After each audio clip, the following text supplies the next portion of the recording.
Guys, ನಮಸ್ತೆ ಎಲ್ಲರಿಗೂ. Welcome back to my channel. ಹೇಗಿದ್ದೀರಾ ಎಲ್ಲರೂ? ಐ ಹೋಪ್ ಎಲ್ಲ ಚೆನ್ನಾಗಿದ್ದೀರಾ ಅಂತ ಅಂದ್ಕೊತೀನಿ. ನಾನು ಕೂಡ ಚೆನ್ನಾಗಿದ್ದೀನಿ. ಇವಾಗ ಮಾರ್ನಿಂಗ್ 5 ಆಗಿದೆ.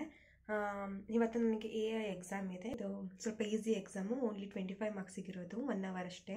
ಈಸಿಯಸ್ಟ್ ಸಬ್ಜೆಕ್ಟು, ಓಪನ್ ಎಲೆಕ್ಟಿವ್ ಆಗಿ ಇಟ್ಟಿದ್ದಾರೆ ನಮಗೆ BSc 3rd ಸೆಮ್ಮಿಗೆ. ಓದಿದ್ದೀನಿ, ಇವಾಗ ಸ್ವಲ್ಪ ರಿವಿಷನ್ ಮಾಡ್ಕೋಬೇಕು. ಬನ್ನಿ ಇವತ್ತಿನ ಎಕ್ಸಾಮ್ ಡೇ ಲಾಗ್ನ ಶುರು ಮಾಡೋಣ. ಹೇಗೆ ನನ್ನ ಎಕ್ಸಾಮ್ ಡೇ ಇರುತ್ತೆ ಅಂತ ನಿಮ್ಮ ಜೊತೆ ಶೇರ್ ಮಾಡ್ತೀನಿ. ಐ ಹೋಪ್ ನಿಮ್ಗೆ ಇಷ್ಟ ಆಗುತ್ತೆ ಅಂತ ಅಂದ್ಕೊತೀನಿ. ಬನ್ನಿ ಇವತ್ತಿನ ಲಾಗ್ನ ಶುರು ಮಾಡೋಣ. ನಾನು ಮಾರ್ನಿಂಗ್ ಎದ್ದಾಗ ಫ್ರೆಶ್ ಅಪ್ ಆದಮೇಲೆ ಒಂದು ಗ್ಲಾಸ್ ಆಫ್ ಹಾಟ್ ವಾಟರ್ನ ಕುಡಿತೀನಿ.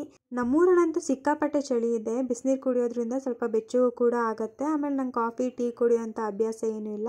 ಹಾಗಾಗಿ ನಾನು ಮಾರ್ನಿಂಗ್ದ ನೀರು ಕುಡಿಯೋದ್ರಿಂದ ಸ್ಟಾರ್ಟ್ ಮಾಡ್ತೀನಿ. ಬೆಳಗ್ಗೆ ಪವರ್ ಬ್ಯಾಂಕ್ ಕೂಡ ಈಗ ಕೆಟ್ಟೋಗಿದೆ, ವರ್ಕ್ ಆಗ್ತಿಲ್ಲ. ಇದು ಲೈಟ್ ಆನ್ ಆಗಬೇಕಾಗಿತ್ತು, ಚಾರ್ಜಿಗಕ್ಕೂ ನೋಡಿದೆ, ಆನ್ ಆಗ್ತಿಲ್ಲ. Maybe ಕೆಟ್ಟೋಗಿರಬೇಕು.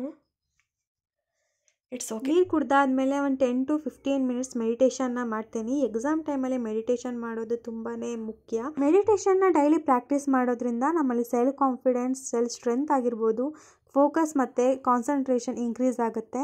And throughout the day focused ಆಗಿರ್ಬೋದು. ನೀವು ಕೂಡ ಮೆಡಿಟೇಷನ್ ಮಾಡಲಿಲ್ಲ ಅಂದರೆ ನಾಳೆಯಿಂದನೇ ಶುರು ಮಾಡಿ. ಮತ್ತು ಮೆಡಿಟೇಷನ್ ಮಾಡಬೇಕಾದ್ರೆ ನಿಮ್ಮ ಕಾನ್ಸಂಟ್ರೇಷನ್ ನಿಮ್ಮ ಬ್ರೀತ್ ಮೇಲಿರಬೇಕು, ಬೇರೆ ಎಲ್ಲೂ ಕೂಡ ನಿಮ್ಮ ಕಾನ್ಸಂಟ್ರೇಷನ್ ಹೋಗಬಾರ್ದು. ಮೆಡಿಟೇಷನ್ ಆದಮೇಲೆ ಯೂಟ್ಯೂಬಲ್ಲಿ ಸಾತ್ವಿಕ್ ಮೂಮೆಂಟ್ ಯೂಟ್ಯೂಬ್ ಚಾನಲಲ್ಲಿ ಸೂರ್ಯ ನಮಸ್ಕಾರ ಹೇಳ್ಕೊಡ್ತಾರೆ. ತುಂಬ ಚೆನ್ನಾಗಿರುತ್ತೆ ಅವರ ಯೋಗ ವಿಡಿಯೋಸ್ ಎಲ್ಲ. ಆ ವಿಡಿಯೋನ ನೋಡಿಕೊಂಡು ನಾನು ಸೂರ್ಯ ನಮಸ್ಕಾರನ ಪ್ರಾಕ್ಟೀಸ್ ಮಾಡ್ತಾ ಇದ್ದೀನಿ.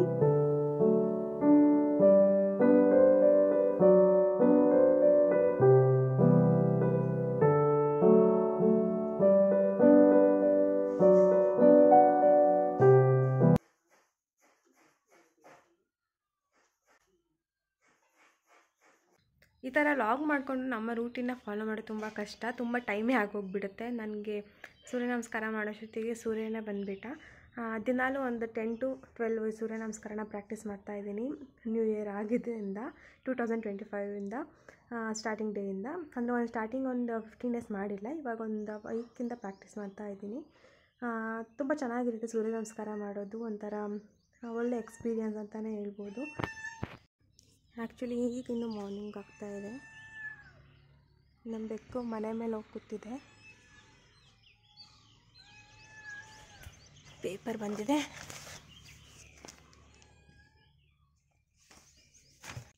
ಈ ಥರ ಯೋಗ ವರ್ಕೌಟ್ ಎಲ್ಲ ಆದಮೇಲೆ ತುಂಬ ಚೆನ್ನಾಗಿ ನೀರು ಕುಡಿದ್ಬಿಟ್ಟು ಮುಂದಿನ ಕೆಲಸನ ಶುರು ಮಾಡ್ತೀನಿ. ಫ್ರೆಶ್ ಅಪ್ ಆಗಿ ಇವತ್ತು ಎಕ್ಸಾಮ್ ಇರೋದ್ರಿಂದ ಸ್ವಲ್ಪ ರಿವಿಷನ್ ಮಾಡೋದು ತುಂಬಾ ಮುಖ್ಯ. ಬೆಳಿಗ್ಗೆ ರಿವಿಷನ್ ಮಾಡಲಿಲ್ಲ ಅಂದರೆ ನಮಗೇನು ಬರೆಯೋಕ್ಕಾಗಲ್ಲ. ರಾತ್ರಿ ಎಷ್ಟೇ ಓದಿದ್ರು ನನಗೆ ಬೆಳಿಗ್ಗೆ ಒಂದು ಸತಿ ರಿವಿಷನ್ ಮಾಡಲೇಬೇಕು. ಎಕ್ಸಾಮ್ ಬರೆಯೋಷ್ಟೊತ್ತಿಗೆ ಒಂದು 2 to 3 ಟೈಮ್ಸ್ ಆದರೂ ರಿವಿಷನ್ ಮಾಡಿದರೆ ಕಾನ್ಫಿಡೆನ್ಸ್ ಇರುತ್ತೆ ನನಗೂ ಕೂಡ. ಬನ್ನಿ ಇವಾಗ ಸ್ವಲ್ಪ ರಿವಿಷನ್ ಮಾಡಿಕೊಂಡು ಮತ್ತು ನನ್ನ ಟು ಡೂ ಲೀಸ್ಟ್ನ ಇವತ್ತು ಪ್ರಿಪೇರ್ ಮಾಡಬೇಕು. ಆ್ಯಕ್ಚುಲಿ ನಾನು ಪ್ರೀವಿಯಸ್ ನೈಟೇ ಮಾಡಿರ್ತೀನಿ, ಮಾಡೋಕ್ಕಾಗಲಿಲ್ಲ. ಸೊ ಇವಾಗ ಬೆಳಿಗ್ಗೆನೇ ಕೂತ್ಕೊಂಡು ಮಾಡ್ತೀನಿ. ಆ್ಯಕ್ಚುಲಿ ಇದು ನನ್ನ ಸ್ಟಡಿ ಏರಿಯಾ ನೋಡಿರ್ಬೋದು. ನಾನು ಮೇಕ್ ಓವರ್ ಮಾಡೋದಾಗೆಲ್ಲ ತೋರಿಸಿದ್ದೀನಿ. ಬಟ್ ನಮ್ಮದು ಹಳೆ TV ಇದೆಯಲ್ಲ, ಇದನ್ನು ಇಲ್ಲಿಗೆ ಇಟ್ಟಿದ್ದೀವಿ. ಮೇಲೆಲ್ಲ ಇಟ್ಟರೆ ಗಲೀಜಾಗಿಬಿಡುತ್ತೆ ಅಂತ ನನ್ನ ರೂಮಿಗೆ ತಂದಿಟ್ಟಿದ್ದಾರೆ. ಸೊ ನನಗೆ ಓದ್ಕೊಳ್ಳೋಕ್ಕೆ ಜಾಗ ಇಲ್ದಂಗೆ ಮಾಡಿದೆ. ಬುಕ್ಸ್ನೆಲ್ಲ ಇಲ್ಲೇ ಅರೇಂಜ್ ಮಾಡಿ ಇಟ್ಕೊಂಡಿದ್ದೀನಿ, ಬಟ್ ಓದೋಕ್ಕೆ ಇಲ್ಲಿ ಆಗಲ್ಲ. ಸೊ ನಾನು ಬೆಡ್ ಮೇಲೆ ಓದ್ಕೋಬೇಕು. ಹಾಗಾಗಿ ಒಂದು ಸಿಂಗಲ್ ಬೆಡ್ನ ಹಾಕಿದ್ದೀನಿ. ಸ್ವಲ್ಪ ಕೂರೋಕ್ಕೆ ಇಲ್ಲಿ ಜಾಗ ಬಿಟ್ಕೊಂಡಿದ್ದೀನಿ. ಬನ್ನಿ ಇವಾಗ ರಿವಿಷನ್ ಮಾಡೋಣ. ಒಂದು 10 ಮಿನಿಟ್ಸ್ ಸಾಕು ರಿವಿಷನ್ಗೆಲ್ಲ, ಬೇಗನೆ ಆಗೋಗುತ್ತೆ. ಈ ವಿಡಿಯೋನ ಯಾರಾದರೂ ಸ್ಟೂಡೆಂಟ್ಸ್ ನೋಡ್ತಾ ಇದ್ದರೆ ನಿಮಗೂ ಎಕ್ಸಾಮ್ ಎಲ್ಲ ಮುಗೀತಾ, ಸ್ಟಾರ್ಟ್ ಆಗಿದೆಯಾ ಅಂತ ಕಮೆಂಟ್ ಸೆಕ್ಷನಲ್ಲಿ ತಿಳಿಸಿ. ಸ್ಟಾರ್ಟ್ ಆಗಿರೋರಿಗೆಲ್ಲ ನನ್ನ ಕಡೆಯಿಂದ all the best for your exams. ನಾನು ಮೊದಲೇ ಹೇಳ್ದಂಗೆ ಇದು ಈಸಿ ಸಬ್ಜೆಕ್ಟ್, ಓನ್ಲಿ 3 ಚಾಪ್ಟರ್ಸ್ ಇತ್ತು ಅಷ್ಟೇ. ಹಾಗಾಗಿ ಬೇಗನೆ ರಿವಿಷನ್ ಕೂಡ ಮುಗ್ದಿತ್ತು. ಇವತ್ತಿನ ಬ್ರೇಕ್ಫಾಸ್ಟ್ ಬಂದುಬಿಟ್ಟು ದೋಸೆಗೆ ಹಿಟ್ಟು ರೆಡಿ ಮಾಡಿ ಇಟ್ಕೊಂಡಿದ್ದೀನಿ. ನಾನಿಲ್ಲಿ ನಿಮಗೆ ಬೀನ್ಸ್ ಅಥವಾ ಹುರುಳಿಕಾಯಿ ಪಲ್ಯ ಅಥವಾ ಕರಿ ಮಾಡೋದು ಹೇಗೆ ಅಂತ ಹೇಳ್ಕೊಡ್ತಾ ಇದ್ದೀನಿ. ಮೊದಲು ಇಲ್ಲಿ ಬೀನ್ಸ್ನ ಸಣ್ಣದಾಗಿ ಕಟ್ ಮಾಡಿ ಅದನ್ನು ಬೇಯಿಸ್ಕೊಂಡು ತೆಗೆದಿಟ್ಕೊತಾ ಇದ್ದೀನಿ. ಇಲ್ಲಿ ಪೇಸ್ಟ್ ಮಾಡೋದಕ್ಕೆ 1 ಮೆಣಸಿನ್ಕಾಯಿ, ಬೆಳ್ಳುಳ್ಳಿ, ಶುಂಠಿ, 1 ಈರುಳ್ಳಿ, 1 ಟೊಮ್ಯಾಟೊ ಮತ್ತು ಅರ್ಧ ಕಪ್ಪಷ್ಟು ಕಾಯಿನ ಹಾಕಿ ಅದಕ್ಕೆ ಬೇಕಾಗಿರೋ ಸ್ವಲ್ಪ ನೀರನ್ನು ಹಾಕಿ ಫೈನ್ ಪೇಸ್ಟಾಗಿ ಗ್ರೈಂಡ್ ಮಾಡಿ ಇಟ್ಕೊಂಡಿದ್ದೀನಿ. ಒಗ್ಗರಣೆ ಹಾಕೊಳ್ಳೋದಕ್ಕೆ ಒಂದು 3 to 4 ಸ್ಪೂನಷ್ಟು ಕುಕಿಂಗ್ ಆಯಿಲ್ನ ಹಾಕಿ ನಾವು ಫೈನ್ ಪೇಸ್ಟ್ ಮಾಡ್ಕೊಂಡಿರುವಂತಹ ಮಸಾಲಾನ ಇದಕ್ಕೆ ಹಾಕಿ ಒಂದು 3 to 4 ಮಿನಿಟ್ಸ್ ಅಷ್ಟು ಎಣ್ಣೆ ಬಿಡೋ ಥರ ಹಸಿ ವಾಸನೆ ಹೋಗೋ ಫ್ರೈ ಮಾಡಿಕೊಂಡು ಅದಕ್ಕೆ 1 ಸ್ಪೂನಷ್ಟು ಖಾರದ ಪುಡಿ, ಅರ್ಧ ಸ್ಪೂನಷ್ಟು ಧನಿಯಾ ಪುಡಿ, 1 ಸ್ಪೂನಷ್ಟು ಗರಂ ಮಸಾಲ, ಅರ್ಧ ಸ್ಪೂನಷ್ಟು ಅಡುಗೆ ಅರಿಶಿನ ಹಾಕಿ ಹಸಿ ವಾಸನೆ ಹೋಗೋ ಥರ ಚೆನ್ನಾಗಿ ಫ್ರೈ ಮಾಡ್ಕೊತಾ ಇದ್ದೀನಿ. ಇವಾಗ ಎಣ್ಣೆ ಬಿಟ್ಕೊಂಡಾದಮೇಲೆ ನಾವು ಬೇಯಿಸ್ಕೊಂಡಿರುವಂತಹ ಬೀನ್ಸ್ನ ಇದಕ್ಕೆ ಹಾಕಿ ಚೆನ್ನಾಗಿ ಮಿಕ್ಸ್ ಮಾಡ್ಕೋಬೇಕು. ನೀವು ಬೇಕಾದರೆ ಹಸಿ ಬೀನ್ಸ್ನ ಕೂಡ ಹಾಕ್ಕೊಂಡು 10 to 15 ಮಿನಿಟ್ಸ್ ಚೆನ್ನಾಗಿ ನೀರು ಹಾಕಿ ಬೇಯಿಸ್ಕೋಬೋದು. ನಾನಿಲ್ಲಿ ಮೊದಲೇ ಬೇಯಿಸ್ಕೊಂಡು ಇದಕ್ಕೆ ಆ್ಯಡ್ ಮಾಡಿದ್ದೀನಿ. ನನಗೆ ಎಷ್ಟು ಕನ್ಸಿಸ್ಟೆನ್ಸಿ ಬೇಕೋ ಅಷ್ಟನ್ನು ನೀರು ಹಾಕ್ಕೊಂಡು ಚೆನ್ನಾಗಿ ಕುದಿಸ್ಕೊತಾ ಇದ್ದೀನಿ. ಇವಾಗ ಸ್ವಲ್ಪ ರುಚಿಗೆ ತಕ್ಕಷ್ಟು ಉಪ್ಪನ್ನು ಹಾಕಿ ಚೆನ್ನಾಗಿ ಮಿಕ್ಸ್ ಮಾಡ್ಕೊತಾ ಇದ್ದೀನಿ. ಸ್ವಲ್ಪ ಬೇಯಿಸ್ಬೇಕಾದ್ರೂ ಸ್ವಲ್ಪ ಉಪ್ಪನ್ನು ಆ್ಯಡ್ ಮಾಡಿದ್ದೆ. ನೆಕ್ಸ್ಟ್ ಇದಕ್ಕೆ ಒಂದು ಅರ್ಧ ಕಪ್ಪಷ್ಟು ಫ್ರೆಶ್ ಮೊಸರನ್ನ ಹಾಕಿ ಮಿಕ್ಸ್ ಮಾಡ್ತಾ ಇದ್ದೀನಿ. ನೀವು ಬೇಕಾದ್ರೆ ಫ್ರೆಶ್ ಕ್ರೀಮ್ನೂ ಕೂಡ ಯೂಸ್ ಮಾಡ್ಬೋದು, ತುಂಬ ಟೇಸ್ಟ್ ಚೆನ್ನಾಗಿರುತ್ತೆ. ಮೊಸರನ್ನ ಹಾಕಿದ ಮೇಲೆ ಒಂದು 2 to 3 ಮಿನಿಟ್ಸ್ ಹಸಿ ವಾಸನೆ ಹೋಗೋ ತನಕ ಚೆನ್ನಾಗಿ ಕುದಿಸ್ಬೇಕು. ಅದು ಎಣ್ಣೆ ಎಲ್ಲ ಸೈಡಲ್ಲಿ ಬಿಡುತ್ತೆ. ಇವಾಗ ನಮ್ಮ ಬೀನ್ಸ್ ಕರಿ ಅಥವಾ ಬೀನ್ಸ್ ಪಲ್ಯ ರೆಡಿಯಾಗಿದೆ. ದೋಸೆ, ಚಪಾತಿ, ಪೂರಿಗೆಲ್ಲ ತುಂಬಾ ಚೆನ್ನಾಗಿರುತ್ತೆ. ಇವಾಗ ದೋಸೆನ ಮಾಡ್ಕೊತಾ ಇದ್ದೀನಿ. ಹಿಟ್ಟು ಆ್ಯಕ್ಚುಲಿ ನೆಂದಿರಲಿಲ್ಲ, ಹಾಗಾಗಿ ದೋಸೆ ಸ್ವಲ್ಪ ರಫ್ ಆಗಿ ಬಂದಿತ್ತು. ನನಗೆ ದೋಸೆನ ಮಾಡೋಕೆ ಅಷ್ಟು ಪರ್ಫೆಕ್ಟಾಗಿ ಬರಲ್ಲ ಶೇಪ್ ಎಲ್ಲ. ನನಗೆ ದೋಸೆಯಲ್ಲಿ ಕ್ರಿಸ್ಪಿಯಾಗಿ ತೆಳ್ಳಗೆ ಇರಬೇಕು, ಆವಾಗ ತುಂಬ ಇಷ್ಟಪಟ್ಟು ತಿಂತೀನಿ. ಬಟ್ ನಾನು ಮಾಡಿರೋದ್ರಿಂದ ಹೆಂಗಿದ್ರು ತಿನ್ನಲೇಬೇಕಾಗತ್ತೆ. ಲಂಚ್ನ ಪ್ಯಾಕ್ ಮಾಡಿಕೊಂಡು ಇವಾಗ ಕಾಲೇಜಿಗೆ ಓಡ್ತಾ ಇದ್ದೀನಿ. ಲೇಟ್ ಆಗ್ತಾಯಿದೆ. ಎಷ್ಟೇ ಬೇಗ ಇದ್ದರೂ ಟೈಮ್ ಆಗೇ ಬಿಡುತ್ತೆ ಲಾಸ್ಟ್ ಮಿನಿಟಲ್ಲಿ. ಅರ್ಜೆಂಟಾಗಿ ಲಾಸ್ಟ್ ಮಿನಿಟಲ್ಲಿ ಓಡಲೇಬೇಕಾಗತ್ತೆ. ಇವಾಗ ಕಾಲೇಜಿಗೆ ರೆಡಿಯಾಗಿ ಹೊರಟಿದ್ದೀನಿ. ನೋಡೋಣ, ಅಲ್ಲಿ ಹೋಗಿ ವ್ಲಾಗ್ನ ಕಂಟಿನ್ಯೂ ಮಾಡ್ತೀನಿ. ನನಗೆ ಬಸ್ ಇರೋದು 9:30, 9:25ಗೆ ಬರುತ್ತೆ. ನಾನು ಮನೇನ ಕರೆಕ್ಟಾಗಿ 9:15ಗೆ ಬಿಟ್ಟರೆ ಮಾತ್ರ ನನಗೆ ಆ ಬಸ್ ಸಿಗೋದು. ನಾನು 2 ಬಸ್ನ ಚೇಂಜ್ ಮಾಡಬೇಕಲ್ವ, ಹಾಗಾಗಿ ಸ್ವಲ್ಪ ಬೇಗನೆ ಹೋಗಬೇಕು. ನಮ್ಮೂರಿಂದ ನಮ್ಮ ಕಾಲೇಜಿಗೆ ಹೋಗೋಷ್ಟೊತ್ತಿಗೆ ಆಲ್ಮೋಸ್ಟ್ 1.5 hours ಆಗುತ್ತೆ. ನಾನು ಅಲ್ಲಿ ಹೋಗಿ ನಮ್ಮ ಫ್ರೆಂಡ್ಸ್ನ ಮೀಟ್ ಮಾಡಿ ಅವ್ರಿಗೆಲ್ಲ ಆಲ್ ದ ಬೆಸ್ಟ್ ಹೇಳಿ ಇವಾಗ ಎಕ್ಸಾಮ್ ಬರೆಯೋಕ್ಕೆ ಬಂದಿದ್ದೀನಿ. ಎಕ್ಸಾಮ್ ಬರೀ 1 ಅವರಲ್ಲೇ ಮುಗ್ದೋಗ್ಬಿಡುತ್ತೆ. 25 ಮಾರ್ಕ್ಸ್ ಆಗಿರೋದ್ರಿಂದ ಬೇಗನೆ ಮುಗ್ದೋಗುತ್ತೆ. ಮನೆಗೆ ಬಂದು ಎಕ್ಸಾಮ್ ಏನಾಯಿತು, ಹೆಂಗೆ ಬರ್ತೆ ಅಂತೆಲ್ಲ ತಿಳಿಸ್ತೀನಿ. Keep watching. ಎಕ್ಸಾಮ್ ಮುಗಿಸ್ಕೊಂಡು ಬಸ್ಸಲ್ಲಿ ಮನೆಗೆ ಬಂದು ಸ್ವಲ್ಪ ಫ್ರೆಶ್ ಅಪ್ ಆಗಿ ಮಲಗಿದ್ದೆ. ಬಸ್ ಇವತ್ತು ತುಂಬ ರಶ್ ಇತ್ತು, ಆಗ ಸ್ವಲ್ಪ ತಲೆನೋವ್ತಾ ಇತ್ತು. ಇವಾಗ ಸ್ವಲ್ಪ IC ಎಲ್ಲ ಓದ್ಕೋಬೇಕು. ಟೈಮ್ 3:30 ಆಗಿದೆ. ಇವಾಗ ಓದ್ಕೊಳ್ಳೋಕೆ ಸ್ಟಾರ್ಟ್ ಮಾಡ್ತೀನಿ. ಇದರಲ್ಲಿ ಆ್ಯಕ್ಚುಲಿ ಇವತ್ತಿನ ಎಕ್ಸಾಮ್ AA ತುಂಬ ಈಸಿ ಇತ್ತು. IC ಸ್ವಲ್ಪ ಇನ್ನೊಂದು ದಿನ ಗ್ಯಾಪ್ ಇದ್ದಿದ್ದೆ ಚೆನ್ನಾಗಿರ್ತಿತ್ತು, ಬಟ್ ಕಂಟಿನ್ಯೂಯಸ್ ಆಗಿದೆ, ಏನು ಮಾಡೋಕ್ಕಾಗಲ್ಲ. AA 25 ಮಾರ್ಕ್ಸಿಗೆ ತುಂಬ ಚೆನ್ನಾಗಿ ಬರೆದಿದ್ದೀನಿ. ಮತ್ತು ಮಧ್ಯಾಹ್ನ ಬರ್ತಾನೆ ಊಟ ಮಾಡ್ಕೊಂಡು ಬಂದಿದ್ದೆ, ಸೊ ಏನು ಹೊಟ್ಟೆ ಏನೂ ಹಸ್ದಿಲ್ಲ. ಸ್ವಲ್ಪ IC ಓದಾದ್ಮೇಲೆ ಏನಾದ್ರು ತಿಂದ್ಕೊಳ್ತೀನಿ. ಓಕೆ, ಇವಾಗ ಸ್ವಲ್ಪ ICನ ಒಂದು 2-3 ಚಾಪ್ಟರ್ ಆದರೂ ಓದೋಣ ಅಂತ ಅಂದ್ಕೊಂಡಿದ್ದೀನಿ. ಈಸಿ ಕಾನ್ಸೆಪ್ಟ್, ಬಟ್ ಬೇಗ ಅರ್ಥ ಆಗುತ್ತೆ, ಆದರೆ ಜಾಸ್ತಿ ಓದೋದಿದೆ ಅಷ್ಟೇ.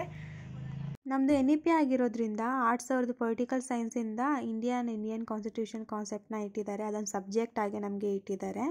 IC ಒಂದು 2 to 3 ಲೆಸನ್ಸ್ ಕಂಪ್ಲೀಟ್ ಆಗಿದೆ. ಇವಾಗ ಯಾಕೋ ಸ್ವಲ್ಪ ಡಾಲ್ಗೆನೋ ಕಾಫಿ ಕುಡಿಬೇಕು ಅಂತ ಅನಿಸಿದೆ. ನಾನೇನು ಅಷ್ಟು ಕಾಫಿ ಟೀ ಲವರ್ ಏನಲ್ಲ, ಬಟ್ ಡಾಲ್ಗೆನೋ ಕಾಫಿ ಅಂದರೆ ನಂಗೆ ತುಂಬ ಇಷ್ಟ. ಸ್ವಲ್ಪ ಬಿಸಿ ಬಿಸಿಯಾಗಿದ್ದ ಕುಡಿಯೋಕ್ಕೆ ಅಂದರೆ ನಂಗೆ ಇನ್ನೂ ತುಂಬ ಇಷ್ಟ. ಸೊ ಇನ್ಸ್ಟೆಂಟ್ ಪ್ಯಾಕೆಟ್ಸ್ನ ತಗೊಂಡಿದ್ದೀನಿ. ನಮ್ಮಲ್ಲಿ ಇನ್ಸ್ಟೆಂಟ್ ಯಾರೂ ಕುಡಿಯಲ್ಲ, ಅದಕ್ಕೆ ನನಗೆ ಒಬ್ಬಳಿಗೆ ಅಂತ ತಂದಿಸ್ಕೊಂಡಿದ್ದೀನಿ. ಬ್ರೂ ಇನ್ಸ್ಟೆಂಟಿಂದ ಡಾಲ್ಗೆನೋ ಕಾಫಿ ಮಾಡ್ಕೊಳ್ಳೋಣ ಬನ್ನಿ. ಡಾಲ್ಗೆನೋ ಕಾಫಿ ಮಾಡೋದು ತುಂಬಾ ಈಸಿ. ಒಂದು 2 to 3 ಸ್ಪೂನ್ ಅಷ್ಟು ಇನ್ಸ್ಟೆಂಟ್ ಕಾಫಿ ಪೌಡರ್ಗೆ 1 2 ಸ್ಪೂನ್ ಅಷ್ಟು ಶುಗರ್ನ ಆ್ಯಡ್ ಮಾಡಿ ಹಾಟ್ ವಾಟರ್ನ ಹಾಕಿ ಚೆನ್ನಾಗಿ ಮಿಕ್ಸ್ ಮಾಡ್ಕೋಬೇಕು. ನಾವೆಷ್ಟು ಚೆನ್ನಾಗಿ ಮಿಕ್ಸ್ ಮಾಡ್ಕೋಬೇಕು ಅಂದರೆ ಅದು ಕಲರ್ ಚೇಂಜ್ ಆಗಿ ಥಿಕ್ನೆಸ್ ಬರಬೇಕು. ನೀವು ಬೀಟರ್ನ ಯೂಸ್ ಮಾಡಿ, ಎಲೆಕ್ಟ್ರಿಕ್ ಬೀಟರ್ನ, ಚೆಂದ ಬೇಗ ಬರುತ್ತೆ. ಮನೇಲಿ ಎಲೆಕ್ಟ್ರಿಕ್ ಬೀಟರ್ ಇದ್ದರೆ ಓಕೆ, ಇಲ್ಲಾಂದರೆ ಒಂದು 15 ಮಿನಿಟ್ಸ್ 20 ಮಿನಿಟ್ಸ್ ತಗೊಳುತ್ತೆ ಇದು ಡಾಲ್ಗೆನೋ ಕಾಫಿ ರೆಡಿಯಾಗೋಕೆನೆ. ಕೈಯೇನೋ ಬರುತ್ತೆ, ಆದರೆ ಏನು ಮಾಡೋಕ್ಕಿಲ್ಲ. ಟೇಸ್ಟಾಗಿರೋ ತಿನ್ನಬೇಕು ಅಂದ್ರೆ ಕಷ್ಟಪಡಬೇಕು. ಒಂದು 20 to 30 ಮಿನಿಟ್ಸ್ ಆದರೂ ಬೇಕು ಬಸ್ ಇದೆಲ್ಲ ಪ್ರಿಪೇರ್ ಆಗೋಕ್ಕೆ. ಇವಾಗ ಒಂಚೂರು ಥಿಕ್ನೆಸ್ ಬರ್ತಾ ಇದೆ. ಮತ್ತು ಅದ್ರದ್ದು ವಾಲ್ಯೂಮ್ ಕೂಡ ಜಾಸ್ತಿ ಆಗುತ್ತೆ, ಅವಾಗ ಗೊತ್ತಾಗುತ್ತೆ ನಿಮಗೆ. ಕಲರ್ ಕೂಡ ಚೇಂಜ್ ಆಗುತ್ತೆ. ಇನ್ಮೇಲೆ ಡಾಲ್ಗೆನೋ ಕಾಫಿ ಕುಡಿಬಾರ್ದು ಅನ್ನೋ ರೇಂಜಿಗೆ ನನಗೆ ಕೈ ನೋವ್ತಾ ಇದೆ ಗಾಯ್ಸ್. ಅಷ್ಟು ಆಗಲಿಂದ ಒಂದು 20 ಮಿನಿಟ್ಸ್ 30 ಮಿನಿಟ್ಸಿಂದ ಆಗ್ತಾಯಿದ್ದೀನಿ. ಅಷ್ಟು ಬರ್ತಿಲ್ಲ ನನಗೆ ಸ್ಮೂತಾಗಿ. ಆಮೇಲೆ ಕಲರು ಕೂಡ ಅಷ್ಟು ಚೇಂಜ್ ಆಗ್ತಾ ಇಲ್ಲ. ಪರವಾಗಿಲ್ಲ, ನಾನೇ ಮಾಡಿರ್ತೀನಲ್ಲ, ಕುಡ್ಕೊತೀನಿ. ವೇಸ್ಟ್ ಆಗಬಾರ್ದು ಅಷ್ಟೇ ಗಾಯ್ಸ್. ಇಷ್ಟೊತ್ತಿಗೆ ನಾನೊಂದು ಲೆಸನ್ ಮುಗಿಸ್ಬೋದಿತ್ತು. ಇನ್ನೊಂದು 5 ಮಿನಿಟ್ಸ್ ಮಾಡ್ತೀನಿ, ಇಲ್ಲಾಂದರೆ ಟ್ಯೂಷನಿಗೆ ಲೇಟ್ ಆಗಿಬಿಡುತ್ತೆ ನನಗೆ. ಕೈಯ ನೋವ್ತಿದೆ ನನಗೆ. ಎಲೆಕ್ಟ್ರಿಕಲ್ ಬೀಟರ್ ಹೇಳ್ತಾರೆ. ಡಾಲ್ಗೆನೋ ಕಾಫಿನ ಟ್ರೈ ಮಾಡೋಕ್ಕೆ ಹೋಗ್ಬಿಟ್ಟು ನಮ್ಮ ಕೈಯಲ್ಲಿ ಸ್ಟ್ರೆಂತ್ ಇದೆ ಮಾತ್ರ ಈ ಡಾಲ್ಗೆನೋ ಕಾಫಿನ ಮಾಡೋ ಅಂತ ಟ್ರೈ ಮಾಡಿ ಮನೇಲಿ, ಇಲ್ಲಾಂದರೆ ಮಾಡಬೇಡಿ. ನೋಡಿ ಗೈಸ್, ಇಷ್ಟು ಮಾಡಿದ್ದೀನಿ, ಸಾಕು. ಇನ್ನು ಸೆಟ್ ಮಾಡ್ತೀನಿ.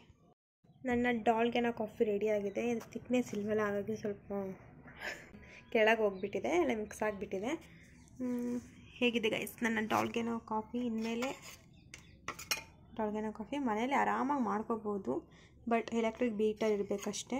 ಟೇಸ್ಟ್ ನೋಡುವ. ಟೇಸ್ಟ್ ಅಂದರೆ ತುಂಬ ಚೆನ್ನಾಗಿರುತ್ತೆ. ಪರವಾಗಿಲ್ಲ ಗಾಯ್ಸ್, ಸ್ವಲ್ಪ ಥಿಕ್ನೆಸ್ ಬಂದಿದೆ.